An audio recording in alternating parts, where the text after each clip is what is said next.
Now, I might agree with Biden on having more gun regulations.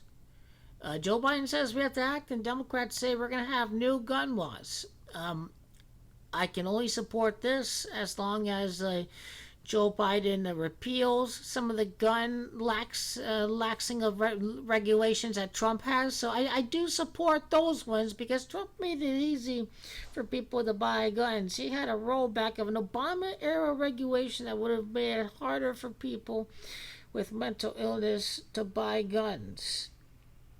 It's amazing. The NRA insisted the Obama rule infringed on the Second Amendment right to buy guns, even though the regulations specifically targeted people who were diagnosed with mental illness. And so they want to laxen the gun regulations. Again, this is where the Libertarian Party and the Republican Party comes to rule.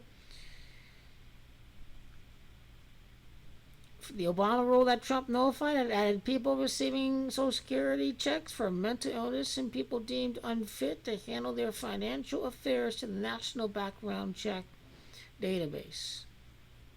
Had that rule taken effect, the Obama administration predicted would have added 75,000 names to the National Background Check database. So people with mental illness being able to be screened for guns, people not capable of handling the privilege of owning a gun. We the people say that it should be a privilege because that's what we demand from the government.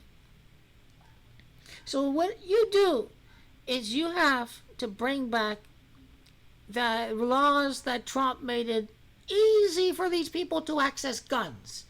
So we need the registry of mentally ill people to have more screening for people, competent, mentally ill people owning a gun. That is what Biden needs to do. And this is a clear example why it's one of the worst precedents ever that he lets us rage roaming COVID free amongst us, having caring for those dead, running up the dead, cozying up to China with this trade deal talk around February, and he wants to say, oh, China's being transparent. I didn't forget that about Donald Trump. This is one of the worst presidents there ever was in the history of the country. So I support these regulations that will only bring us back to where we were when we were with Obama. And those are the ones we need to support. But I still do believe that the biggest problem that we have is that we have a lack of access to long-term mental health care.